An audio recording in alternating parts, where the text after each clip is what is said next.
بسم الله الرحمن الرحيم. الحمد لله رب العالمين، وصلى الله وسلم على سيدنا محمد وآله وصحبه أجمعين. إخواني، برنامج كان waxaan ugu magac darnay al-arba'uun al-qalbiyya, macnaa afartankii xadiid ee ku soo aroortay ama xiriirka la lahayd acmaasha quluubta. qofka mu'minka camalkiisa midna qalbiga ku xiran waay, midna waa mid acdaada ku xiran, midna waxa weeye waa mid lisaankiisa ku xiran. marka saddexdaasuba waxa way isku xiran yihiin oo kala go'i maayaan.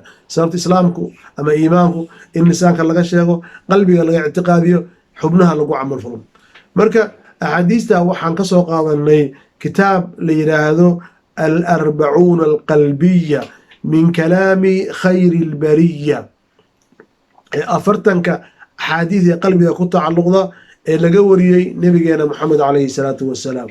waxaa kitaabka soo ururiyey sheekh la yidhaahdo moxamed abulxamed adduqayshi. waxa weeyaan waa mudaris maxaa azhar shariif iyo khadiib ahaan jiray wey. ilaahay subxaana wa tacala khayr wanaag alla siiyo.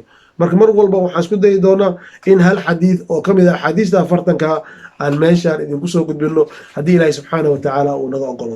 xadiidka ugu horeeya sheekh uu ku bilaabay waxaa soo saaray imaam muslim fi kitaabkii saxiixa can abi hurayrata radia allahu canhu, cabdiraxmaan ibn sakhr ad-dawsi رضي الله عنه وأرضاه قال رسول الله صلى الله عليه وسلم نبينا عليه الصلاة والسلام وحوري إن الله لا ينظر إلى صوركم وأموالكم ولكن ينظر إلى قلوبكم وأعمالكم.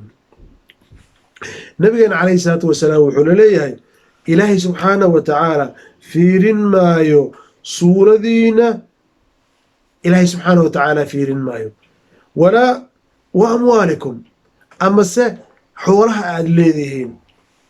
إلهي سبحانه وتعالى أسائد الأبوري في أحسن تقويم ابن آدم كأبوري. ابن آدم كنوى قروح بذيه. مركا ربي سبحانه وتعالى دن كماله ساد التعالى سوى البو إلهي وكو أبوري واتو قروح بذنطي تدكو دينا واحد دورنا كاشيئا، لكن صنع الله عز وجل الذي اتقنا كل شيء وحتى يسيدو إلهي أبوري وقروح بذنطي.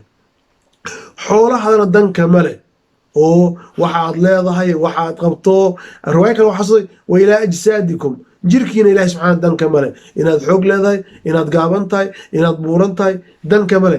inaad maal leedahay, milyoneer tahay, inaad faqiir tahay, kul ilaahay baa qadaray.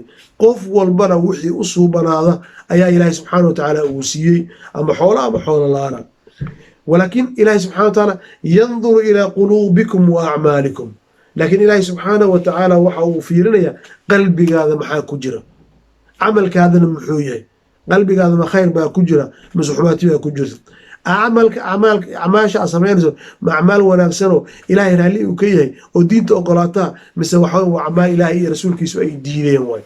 marka maxaa la shaahid xadiidkan wuxuu la mid yahay inama alacmaalu binniyaat. sababtoo qalbiga hadduu uu fiicnaado xubnuhuna way fiicnaanayaan, haddii qalbiga uu xumaado xubnuhuna way xumaanayaan.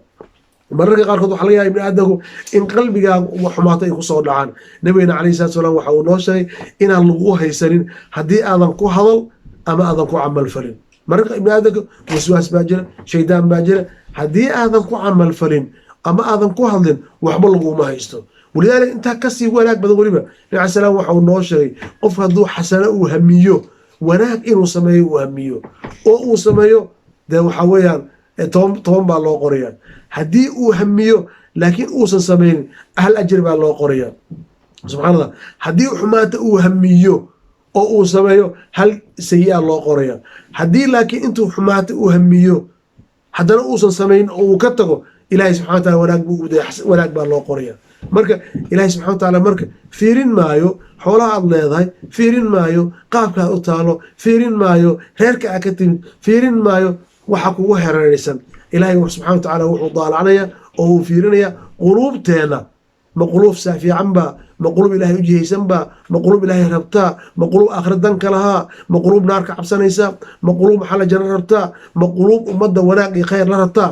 mise waa qalbi xiqdi iyo xasad iyo dhibaato iyo urgumaad ka buuxsantay oo haddana xumaati ku camal falaysa. xibnahaadu ilaahay wuxuu fiirinayaa xubnahaadu ma ilaahay bay u hoggaansan yihiin, awaamirta ilaahay bay u hoggaansan yihiin, wuxuu ilaahay amray may la imaanayaan, wuxuu ilaahay rabay ma ka dheeraanayaan, meeshuu ilaahay rabay ma lagu arkayaan, meeshii ilaahay uu diiday ma ka dheeraanayaan. mise xibnahaadu iyo jirka ilaahay uu ku siiyey oo uu kugu banaystay waxay aadayaan wuxuusan rabbi raalli ka ahayn, waxay samaynayaan wuxuusan rabbi ogoleen, waxay ku dhaqmayaan wuxuusan rabbi uusan ogoleen, waxa ay taagan yihiin meel ilahay subxana wataala uu ka caroonay uu leeyahy uusan jeclayn. marka waa xadiid aad u qiimo badan oo qof walba oo naga mid a waajib ay ku tahay inuu qalbigiisa iyo acmaashiisa uu jeeganayo oo uu fiiriyo oo uu daalacno oo uu xisaabiyo oo uu ka warqabo. ilahay subxana watacaala الدنيا آخرة خير هنا وافجيو. وجزاكم الله خيرا. السلام عليكم ورحمة الله وبركاته.